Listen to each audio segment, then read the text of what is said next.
Hi everyone, and welcome back, or welcome to the channel if this is your first time here.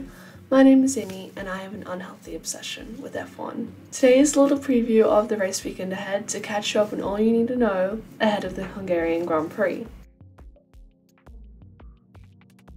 Let's start with the basics, the track. The Hungarian Grand Prix has been held at the Hungaroring near Budapest since 1986. The circuit requires a high downforce setup due to the lack of straights and tight twisting corners of the track. It is often referred to as Monaco without the barriers, and overtaking can be quite difficult, so qualifying will be really important going into this weekend. The lap record is a 1:16.627 and was set by Lewis Hamilton in 2020. In terms of tyres, the teams will be running the C2, C3 and C4 tyres, the most middle in the Pirelli range and the same as last weekend in France. It should be hot and sunny again, but there's a chance of thunderstorms on Saturday and Sunday.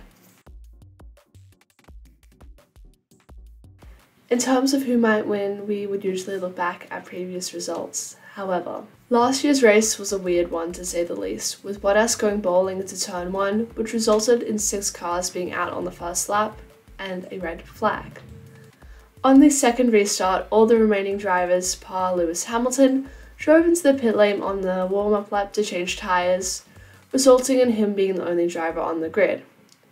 Esteban Ocon ended up winning his first race through all the chaos. So yeah, not much to go on. Ferrari is expected to be incredibly strong here due to the fact that it is similar to Monaco, and they should be aiming for a 1-2 as this track is less suited to the likes of Mercedes and Red Bull. Now for a quick news recap going into the weekend. Ferrari's team boss Mattia Binotto is hoping for a turnaround in performance this weekend at Hungary, saying, "It's important for us to turn the page, to look forward. Hungary will again be very hot and it will be again about tyre management, tyre degradation and tyres overheating, very similar to Le Castellet. Because our objective going into Hungary should not be for a win, but a 1-2. In other news, Porsche is expected to buy a 50% stake in the Red Bull team and a partnership that should last 10 years. An official announcement is expected in early August. Finally, Haas is bringing its first major upgrades of the season to the Hungarian Grand Prix. However, these will only be applied to Kevin Magnussen's car, with his teammate Mick Schumacher expected to receive them after the summer break. Ahead of receiving the upgrades, Magnussen has said, "I'm a little anxious to see if it's going to be whatever improvement on top of what we have now, or if it's a step back and you work towards something with more potential." Now for a fun fact. The Hungarian Grand Prix is considered a staple on the Formula 1 calendar and has had a race there every year since 1987, including during COVID. Only Monza can claim a longer streak of F1 races than this. It was also the only race ever to be held behind the Iron Curtain, during its maiden race in 1987, where the track was constructed in under 8 months, instead of a street circuit around Moscow.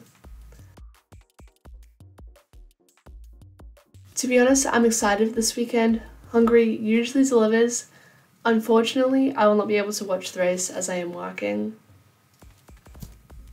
And even though I am a self-proclaimed Red Bull fangirl, I hope Charles and Ferrari do well this weekend because, just like any F1 fan, I want a close championship battle.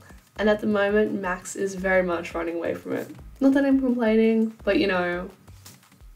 Anyway, that brings this video to a wrap. Let me know your race predictions down in the comments below. And if you like the video, then like the video and press that red button to subscribe for more motorsport and F1 related content. And I will see you all in the next one. Laters.